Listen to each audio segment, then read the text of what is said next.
Alright guys, we're getting around that time now. We're getting ready to plow up the garden for the first time. I've plowed a couple of times before I actually get ready to plant anything, but I'll turn it over a couple of times. It's going to be a while yet before we're ready up here. I'm in the northeast Catskill area of New York, so we still got cold nights here for a while. Anyway, just wanted to, a couple of guys emailed me about the implements and changing them over. The guys are just getting into the DBs, and so I thought I'd do a quick video here showing exactly how they come on, exactly how they come off. Just pulled the two snow plows off for the two DBs here. You can see I got the dirt plow on little Bertha here, and ready to go. Yeah, she's anxious to get into the dirt. The other one here, the other super here I have, Bluto, she's, I was hoping to put the sickle bar on her, but I'm just not ready to put that sickle bar on. I got a little crack here, as you can see it in the bar here. Welded once, got to be re-welded again. I forgot all about that, so I can't put that on yet. But yeah, I'm looking forward to putting the sickle bar on and give it a shot.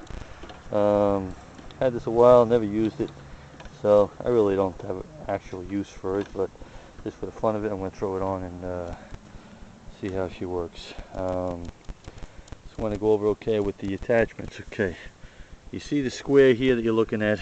Alright, you see it's basically the same on the bottom of the plows. Both plows are the same.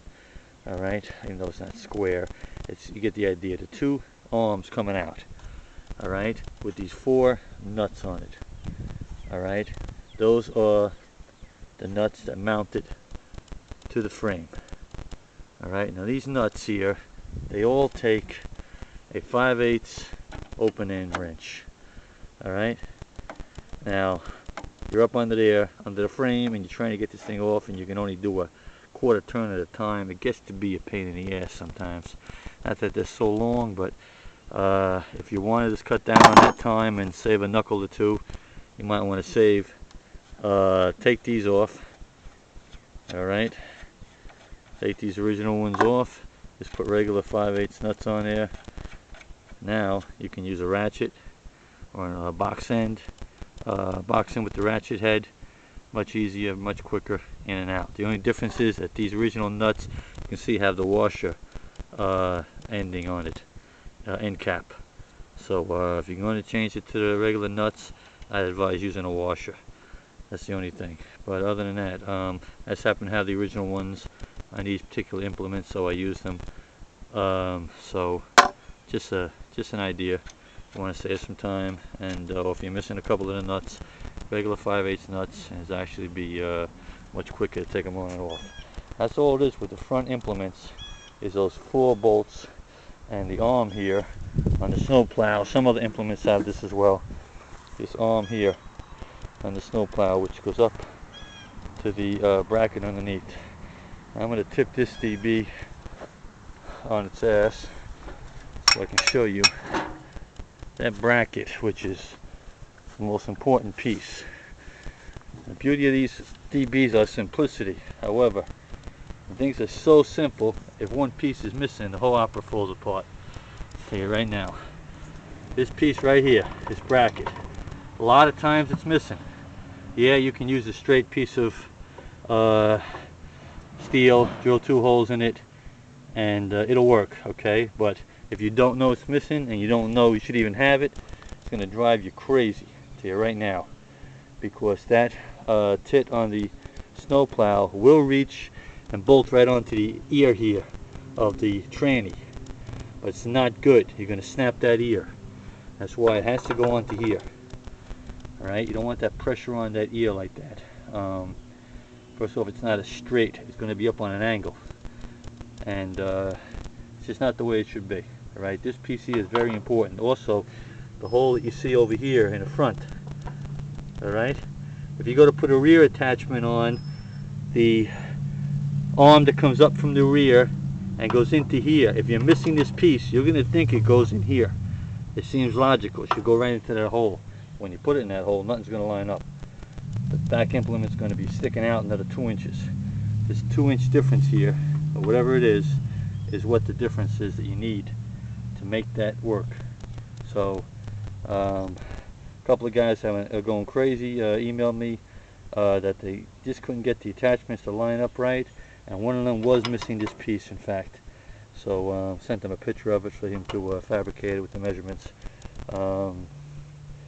You know, so if anybody else needs that, just email me and I'll, you know, send you the picture too. Very simple to fabricate, of course, but if you don't know that you need that piece, man, it can drive you nuts. I'll tell you right now, that's for sure. And so I got the dirt plow on, little Bertha here. I'll try to get down here and show you that bracket, what I'm talking about. You see it hooked up here. See the arm comes up and goes into here with a cotter pin. That's all there is to it. Clips on there with a cotter pin. And the back of that bracket's on with 2 more cotter pins and washers. And 1 bolt in the middle. That's all it is. That bracket is very important. Okay? It's it's definitely the most important link in the chain there, I tell you right now. Without that bracket, you're gonna go nuts. All the implements are the same for the rear. They just sit on the cradle and these roll. As you go side to side, back and forth, these roll. I usually spray them a little bit with WD-40. Put a spot of grease on them before I start out. And you just slip that on there, pop that up to the hole, put the pin on in the front, and you're done, man. Very simple. And front ones are fairly simple too. Like I said, those 4 bolts there that you're going to loosen, those 5/8 bolts, they just slip into here. Very simple. They slip into here, 2 on each side. Alright, slip it up, slip it back, up and back, and you're in. Tighten her up, put the bolt to that bracket I told you on the bottom, and you're ready to go. Alright, that's all there is to it, you know. And with the snow plows also, you have the release pin here. I prefer to call them dozer blades myself. Get the release pin here for the angling. Alright. Originally, believe it or not, it actually, I believe, came with a piece of rope tied onto this, and you tie it up to the handlebars and pull the piece of rope and just kick the blade or whatever. And you guys have watched my video, seen what I did. I hooked up that cable to this, and I got a whole arm to move it back and forth. Very simple. But so that's how it works. These machines are so simple, it's ridiculous. I mean, but simple mechanics sometimes takes more thought than complicated mechanics. You know. It's harder to come up with something that works with 6 pieces than something that works with 60 pieces, because you really got to think it through and make every piece do its job perfectly. But when you're missing 1 piece, I'm telling you right now, man, the whole opera falls apart. So a couple of guys out there having trouble hooking these things up. One guy was hooking up a disc and wasn't lining up right. It's exactly the same as that bottom plow. The disc, the spike tooth harrow, all the rear mounts are the same, all the front mounts are the same.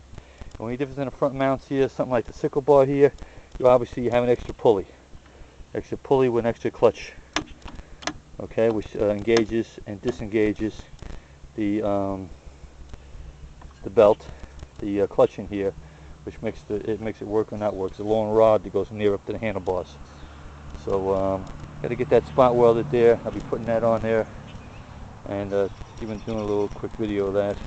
See how that works out. But I hope I answered the questions of you guys that are having trouble hooking up those implements. You're trying to get going with your first DBs here. And just one last thing I want to say real quick. You guys, with your first DBs, just starting out, trying to put motors on them and get them going, it's great and all, but one big word of advice: put in a cutoff switch. If you don't put in a cutoff switch, I'm telling you, you're going to be chasing that DB across the lawn, down the embankment. You're going to be ramming it into walls trying to stop it, because that clutch on those DBs do engage and disengage with their own mind. I tell you right now, they get warm, they get dirty, they get cold, whatever. They disengage, and they have their own mind.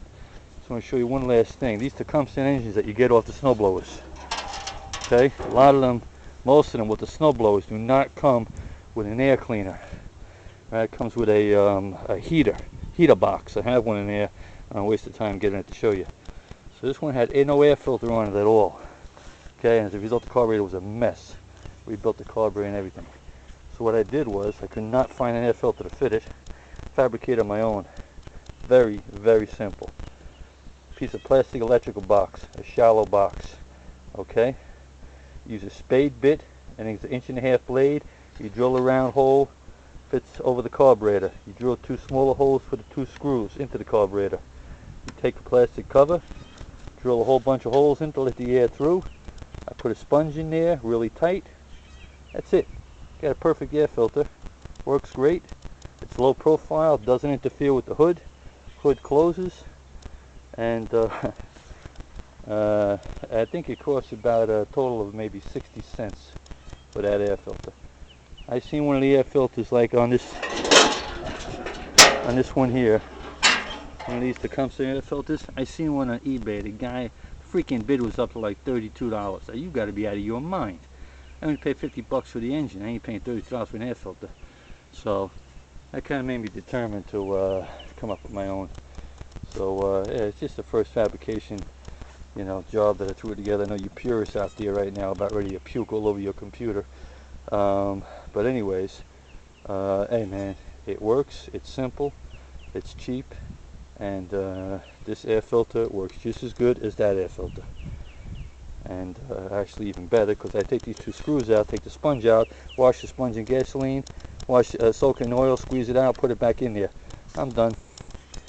Alright, so that's just another home fabricated problem you can solve right there for less than $1 if you got a Tecumseh engine, any engine actually. But anyways, so that's the deal, guys.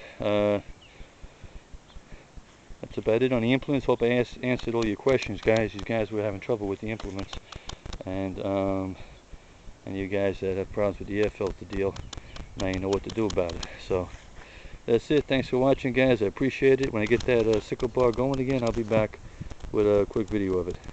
Thanks a lot. Book 'em, Daniel.